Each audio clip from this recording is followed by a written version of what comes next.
يرفع عن خفيفتان للإنسان ثقيلتان للإنسان.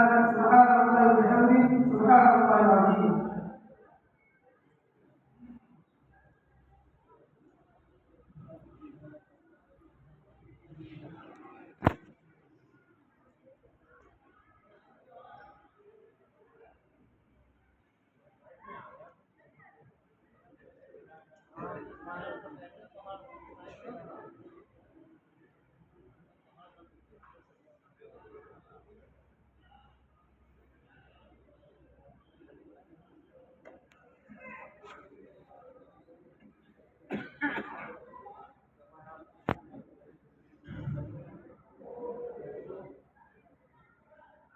السلام عليكم ورحمة الله وبركاته.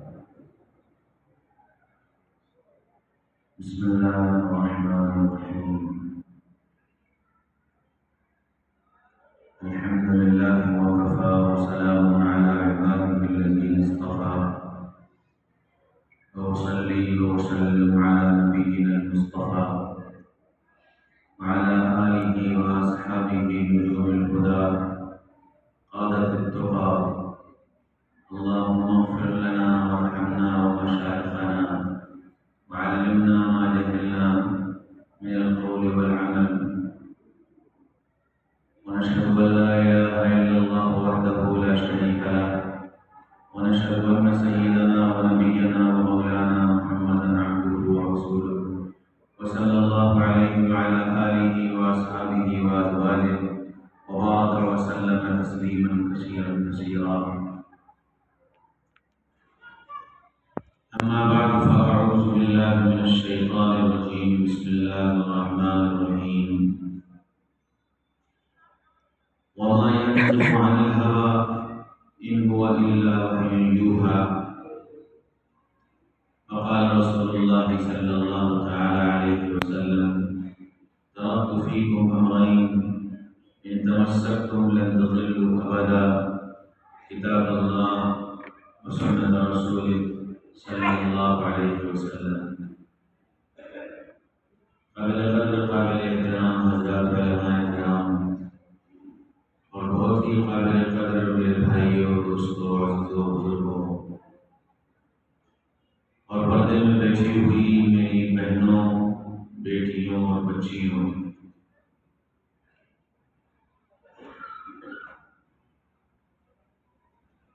اللہ تعالیٰ بہت بہت مبارک فرمائے ان بچیوں کو جنہوں نے ادارے میں رہ کر دینی تعلیم حاصل کی اور آج اپنی تعلیم کا آخری سبق پڑھا. میں نہ اس کا اہل ہوں اور نہ میں اس کی صلاحیت رکھتا ہوں، اور یہ بات اگر شاید مجھے پہلے سے پتہ ہوتی کہ بخاری کا آخری سبق ہونا ہے تو میں مولانا عبدالصمد صاحب سے پہلے ہی معذرت کر دیتا. لکل فن رجال، ہر آدمی کا اپنا ایک فن ہوتا ہے. میں نہ اس میدان کا آدمی ہوں اور نہ اب اتنا میرا کتابوں سے تعلق ہے.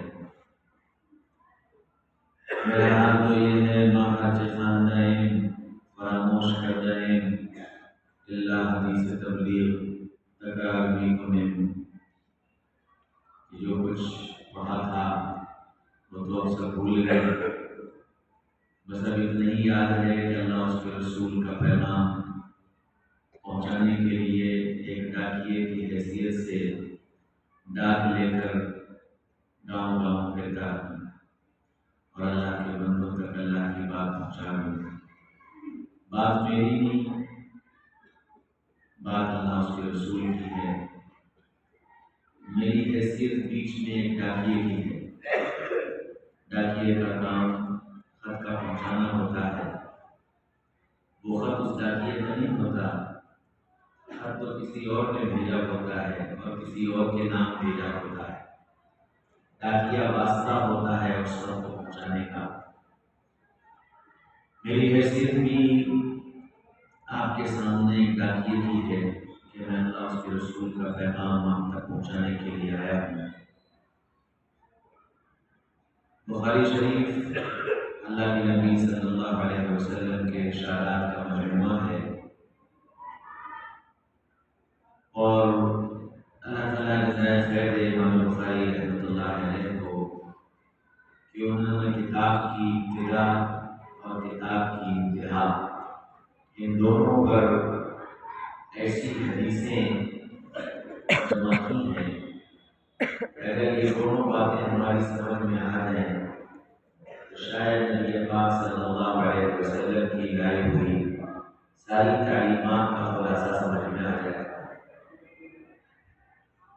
بخاری شریف کی پہلی حدیث، چونکہ بخاری میں جہاں بہت ساری چیزیں ہیں اس میں اہم چیز ہے مناسبت، ترجمہ کے باب جسے کہتے ہیں کہ کس باب کے تحت کون سی حدیث لائی گئی اور کہاں پر کس حدیث کو رکھا گیا۔ یہ مناسبت بخاری شریف کا ایک اہم خاصہ ہے۔ تو امام بخاری رحمۃ اللہ علیہ نے کتاب کی ابتدا اس حدیث سے کی، فرمایا انما الاعمال بالنیات، کہ تمہارے سارے اعمال کا مدار نیت پر ہے۔ نیت اچھی ہوگی تو چھوٹے سے چھوٹا عمل قیمتی بن جائے گا، نیت خراب ہوگی تو بڑے سے بڑا عمل بے قیمت ہو جائے گا۔ آخر میں جو حدیث لائے اس میں فرمایا کلمتان حبیبتان الی الرحمن ثقیلتان فی المیزان خفیفتان علی اللسان سبحان اللہ وبحمدہ سبحان اللہ العظیم، کہ اگر نیت اچھی ہوئی تو یہ زبان کے بہت ہلکے بہت چھوٹے یہ دو جملے سبحان اللہ وبحمدہ سبحان اللہ العظیم نیت کے اچھے ہونے پر بڑے قیمتی بنتے۔ کتنے قیمتی؟ ثقیلتان فی المیزان، کہ تمہارے اعمال کے ترازو کو جھکا دیں۔ کتنے قیمتی؟ حبیبتان الی الرحمن، رحمان کو تمہاری زبان سے نکلے ہوئے یہ دو جملے پسند آ جائیں۔ یہ ایک مناسبت ہے امام بخاری رحمۃ اللہ علیہ کی کتاب کی ابتدا اور انتہا کی شروعات نیت سے کر کے یہ بتا دیا کہ نیت اگر صحیح اور اچھی ہوئی تو جس عمل کو تم بہت چھوٹا سمجھتے ہو، بہت معمولی عمل ہے، بہت کم وقت میں ہو جانے والا عمل ہے، زبان پر ان الفاظ کا جاری ہو جانا بہت آسان ہے، یہ عمل بھی تمہاری نیت کے اخلاص کی برکت سے اتنا قیمتی بن جائے گا کہ رب کے دربار میں محبوب ہو جائے گا، اتنا قیمتی بن جائے گا کہ تمہارے نام اعمال کو جھکا دے گا۔ گویا پوری علم حدیث، علم فقہ اور علم تفسیر اور جو کچھ آپ نے علوم پڑھے ہیں ان سارے علوم کا خلاصہ اور ساری تعلیم کا خلاصہ اور اس جو وقت آپ نے گزارا اور جو کچھ آپ کو ملا، اس سب کا خلاصہ یہ ہے کہ کسی عمل کو کم نہ سمجھنا، چھوٹا نہ سمجھنا، ایک بات، اور جو بھی عمل کرنا خالص اللہ کی رضا کی نیت سے کرنا۔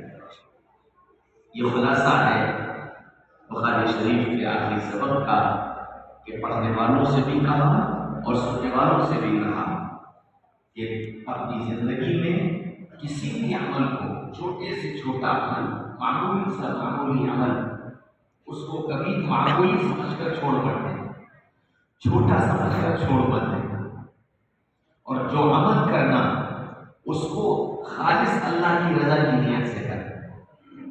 عام طور سے مدرسے سے فارغ ہونے کے بعد جب ہمارے بچے اور بچیاں عملی میدان کو کرتے ہیں، کام کرتے ہیں، تو ظاہر بات ہے کہ عام طور سے یا تو گھریلو مکاتب ہوتے ہیں یا مساجد میں مکاتب ہوتے ہیں، اور ان مکاتب کے اندر الف با تا قرآن اور اردو ان کے پڑھانے کا موقع ملتا ہے۔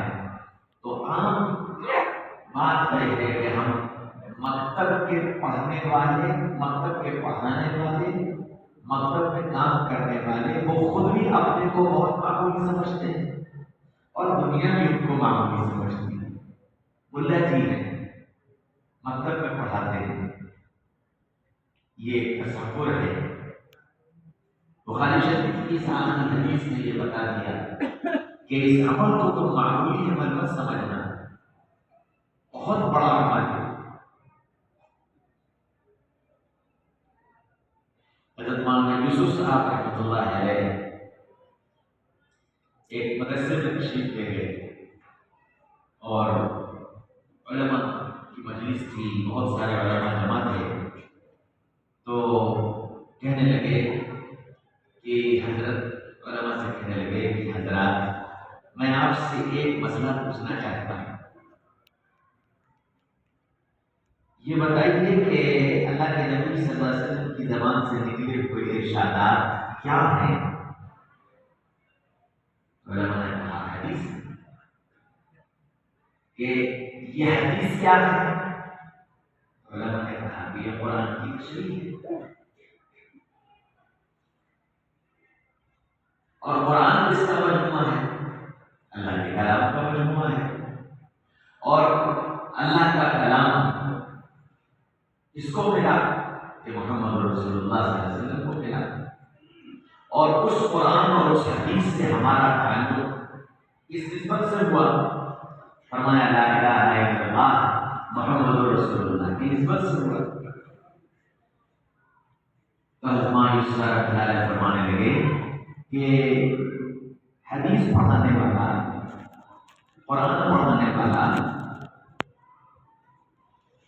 علوم پڑھانے والا، اس کے لیے بہت سارے وعدے ہوں، اور لا الہ الا اللہ محمد رسول اللہ کی محنت کرنے والا اس کے لیے کوئی وعدہ نہ ہو، یہ تو نہیں ہو سکتا، کیونکہ جو کچھ ہے وہ سب لا الہ الا اللہ محمد رسول اللہ کی تفسیر بھی تو ہے، تشریح بھی تو ہے۔ لا الہ الا اللہ کو سمجھانے کے لیے قرآن ہے، محمد رسول اللہ کو سمجھانے کے لیے قرآن ہے، اور محمد رسول اللہ صلی اللہ علیہ وسلم نے قرآن کو اپنے الفاظ میں سمجھایا۔ تو حدیث پڑھانے والا شیخ الحدیث، اور فقہ پڑھانے والا فقیہ، اور تفسیر پڑھانے والا مفسر، یہ مکتب میں بیٹھ کر پڑھانے والے الف با تا صاحب، یہ مکتب میں بیٹھ کر سکھانے والے لا الہ الا اللہ محمد رسول اللہ، یہ گلی گلی پھر کر لوگوں کو سمجھانے والے لا الہ الا اللہ محمد رسول اللہ، کیا ان کو کچھ نہیں ملے کہ یہ بھی اتنے یہ بھی ملے؟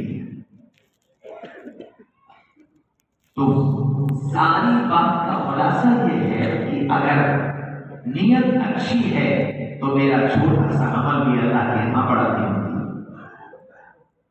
اور نہ جانے کتنے مسجد کے کونے میں بیٹھ کر الف با تا پڑھانے والے کتنوں کی زندگی بدلنے والے بنے، اور کتنے بڑے بڑے افراد ان کے ذریعے سے تیار ہو گئے۔